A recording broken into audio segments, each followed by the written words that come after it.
Well, what's up, guys? Welcome back to another one here on Chasing Green. On this channel, we're all about duck hunting, and today we're talking about how to scout ducks on public ground.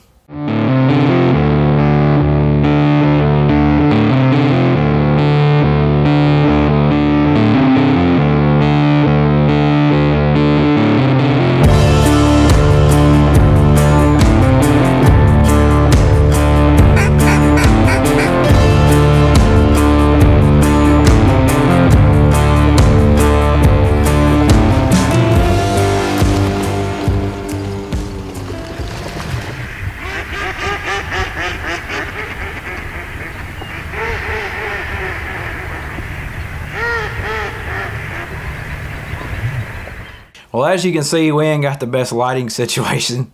We're just making do with what we got. It's a cloudy day outside. I really wanted to do this video. I kind of want this to be an all-in-one video where you can come back and watch and kind of see everything you need to know. So you may have to rewind and watch it again. And the way I'm going to try to explain it is how we break down new pieces of public ground. So if you watch the channel very much, then you know we've had to hunt a lot of ground that we're not used to. Because of filming, we can't hunt the ground that we've hunted all our lives due to regulations and permits and stuff like that. But so we've had to hunt a lot of ground that we've never even stepped foot on, and so we've learned a lot by doing that, and we've learned a lot just over the 20 plus years we've been duck hunting. So hopefully we can share some of that info here.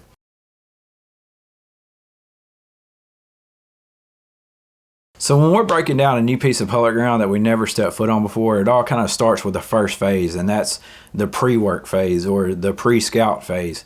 And the first step of that is talking to people.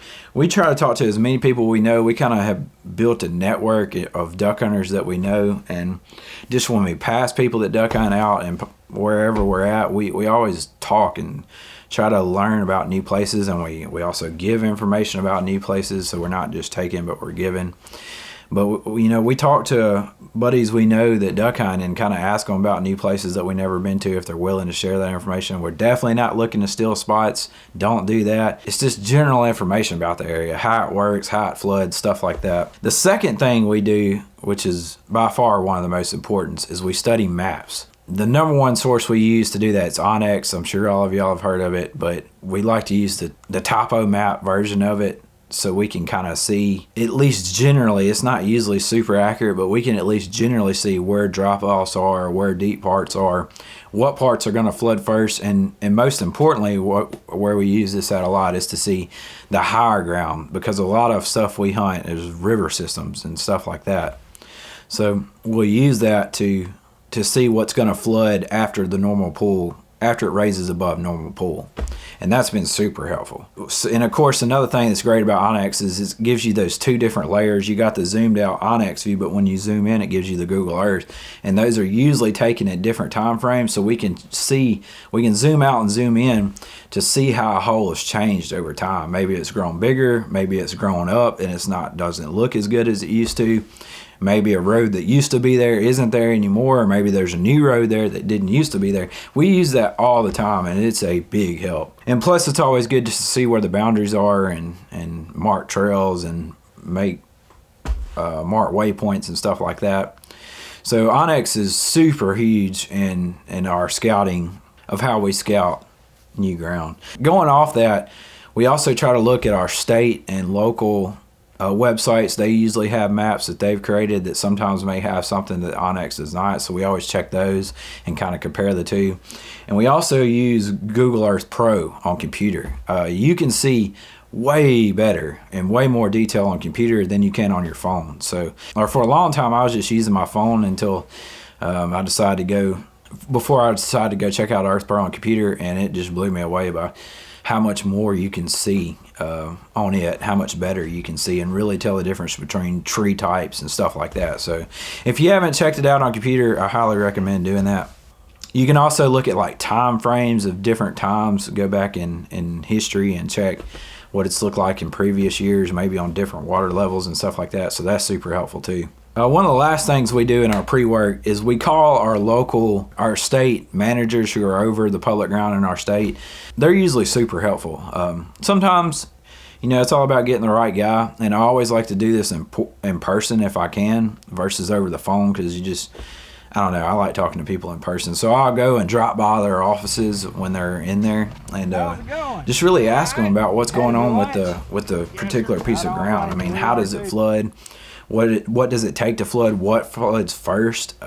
When it gets this high, you know, just all kinds of questions that we may need to know. We're not looking for, again, specific spots. Hey, where are the ducks at? We're just looking for how does this piece of ground work, or how the land lays, I should say. One of the most important things to learning new ground is learning how the land lays. Those guys who work on these public grounds, I mean, they're there all the time. That's their job, is to be there. So they have a whole lot of information that can be very useful. So I highly recommend talking to them and checking that out.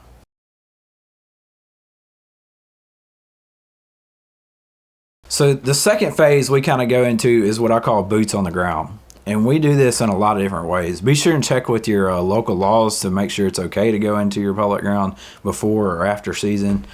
See what your access regulations are. But here we can pretty much go wherever we want, not in rest areas and stuff, but just the ground we're going to be hunting. And one way we love to scout new ground is to do some other kind of hunting on it, whether it be squirrel hunting or bow hunting. A lot of our public ground is not flooded before duck season, so we can get out where all the flood's going to be and see how the ground lays, like where it's going to be deeper or where the lowland is, and we can cover a lot of ground squirrel hunting.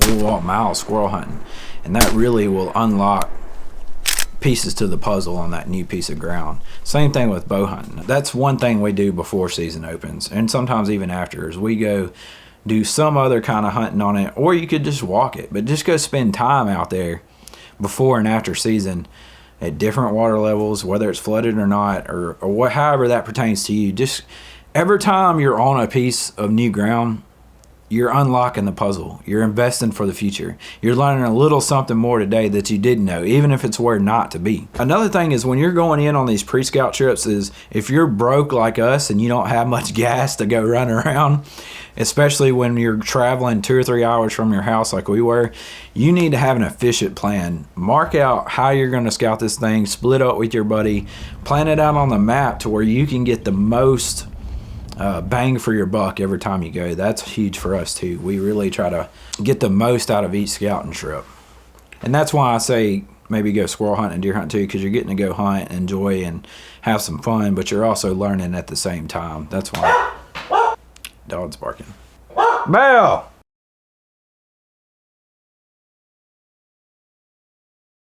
All right, so the third phase is you've done all this work, you've done your pre-scout, you put boots on the ground. Now it's duck season. You showed up. How we scout in season is we'll just go, like I said, just go spend time in an area. And that may be just going to sit at a boat ramp that's got a good vantage point. We've done that. Or it may be going to sit in a parking lot. And we're not just scouting ducks, but we're kind of scouting hunters too. And we're not shot chasing. Don't do that. What we're doing is the opposite. We're going away from where everybody's at. A good example of this is in our video that we did this year called Public Land Hunting at its Finest. We had never been this WMA before, and we kind of had scouted out on the maps, had been squirrel hunting in there, but we really didn't know how the duck hunters were how other hunters were going to use the area. When we got there, we thought we were going to a place that nobody hunted, but it turns out there was 40 trucks there putting in at the boat ramp, and we knew right then that we need to go to the opposite end because there wasn't but one truck up there.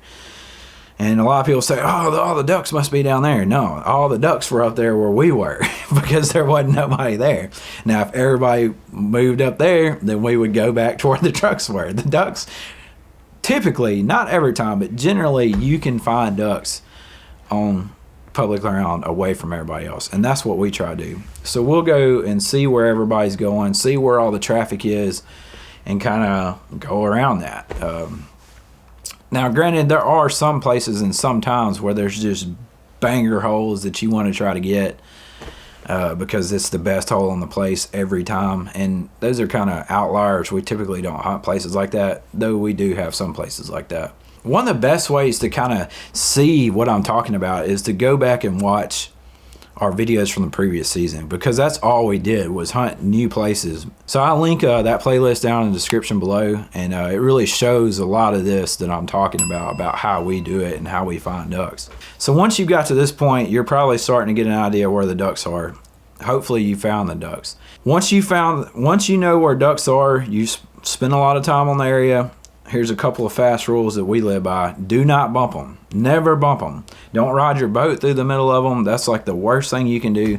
Yeah, I know on some public grounds you're probably going to see other people doing it, but don't contribute to the problem. I mean, 100% of the time, we've done way better not bumping them. It doesn't work out good. So we sit back off the birds, we take our time, and we listen and we watch them with binoculars, and we're trying to figure out how many they are, how loud they're being, how we need to set up our decoys according to them. We base that off that. So just take your time. That's one mistake I made early on in scouting. I would be like, oh, there's ducks, time to go. And make sure you're getting a good beat on how the ducks are coming in. I mean, we'll sit and watch them for 2 hours sometimes. I mean, we're trying to see how ducks are falling in on them, because sometimes where ducks are and where they're coming in to get there, especially in green timber like what we hunt, are two different things. I mean, you'll set up where the ducks are, but they're really coming in, 50 yards over, and you're not quite on the X.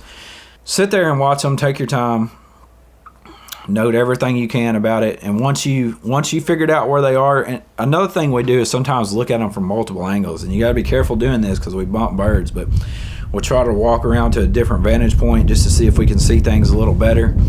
But like I said, take your time, walk slowly, don't make any noise, don't bump those birds. I mean, it's best to not get a good look than it is to go bump them. So we'll figure it out when we get in there if we have to. We just need the birds to stay put. But once we found them, we've looked at them from different angles, we stayed there plenty of time to see what's going on. We then scout the access. How are we going to get in there the next morning? And we do this because it's way easier to figure out how to get in there in the daylight than it is in the dark. So we figure out the quickest way to it, because on a lot of our public land, someone else may have seen them too. So we figure out what's our quickest way in there. Sometimes we may walk in there versus boating, because everybody else is going to take their boats around the long way and we're going to smoke them walking in, or vice versa. We try to figure out the quickest and easiest way to them. That's a big part of it. Make sure you know your access, and make sure you take the time to get in there correctly and quickly. Another way we use to scout public ground, and this is for public land that we've hunted a long time or public land that we know real well, we find strategic spots that we can go to that will give us a good vantage point of the whole area. And they're usually places that we've killed them in the past, and we know that we have a shot to kill them then. But even if we don't kill them, we know we'll at least be able to see what's going on for the next day. Do we need to move a quarter mile, half mile south? Do we need to not even come here the next day? So we try to find those strategic spots that you can go to, and this is what we call hunt scouting. We're kind of scouting, but we get to hunt too, especially on limited days. We really want to kill some birds, but we don't know what to do. That's what we'll do. We'll just go hunt these spots that we know have been good in the past, and then they'll give you an idea of to pursue that location further or to move on somewhere else. And lastly, and the most important of this whole thing is, guys, when you're out there on public ground, and I know everybody preaches this, but a lot of people don't do it, be ethical, man. We're all on the same team. And I hear all these horror stories. I mean, I'm in one of the most duck hunted states there is. I hear all these hunting stories of people having this bad luck at public ground. We've never experienced that, thankfully. I mean, we're on the same team, man. So we try to be respectful. Sometimes guys come up to where we're at with attitudes, and we just quickly diffuse that. I mean, by just being cool. If you be standoffish and you're like, we were here first, blah, blah, blah, blah, yeah, you're going to have some problems. But if you're just like, hey, man, I mean, we can figure this out. If we were here first, we got too many people, we don't mind if you hunt over here or whatever. Or, yeah, man, just come hunt with us. I mean, we've had people set up 75 yards from us, 50 yards from us. And as long as they know what they're doing, you know what you're doing. I mean, we've killed ducks like that. Everybody was happy. I mean, I don't recommend doing that. We don't ever set up on people like that. But, I mean, a lot of people would just automatically light up into those dudes that set up next to them. But I mean, which if they had have been dangerous and stuff like that, we would have told them to move along nicely. I mean, a lot of times it don't have to come to that. I mean, if everybody would just be cool with one another, I mean, it would avoid a lot of... If we all just try to put in a little effort to be nicer, you'll avoid a lot of these conflicts that you hear. So just go out there, be respectful, don't set up close to people, don't shot chase. Try to do your own thing, find your own birds, and you will, if you put in enough time and put in the work, you're going to get on them. Just hang with it, walk further than you need to, ride further than you need to, and you will eventually get on them, Lord willing. All areas are different. This is just how we hunt in our location, our neck of the woods. If you got some tips that I didn't go over, let us know down below. I mean, feed the community. I mean, we can all learn from one another. If you got value from this video, if you like what we're about, be sure and subscribe down below. We love each and every single one of you. We thank you for watching us. That's why we do this. We hope that you're learning something. Hey, we love you, and Lord willing, we'll catch you next time here on Chasing Green.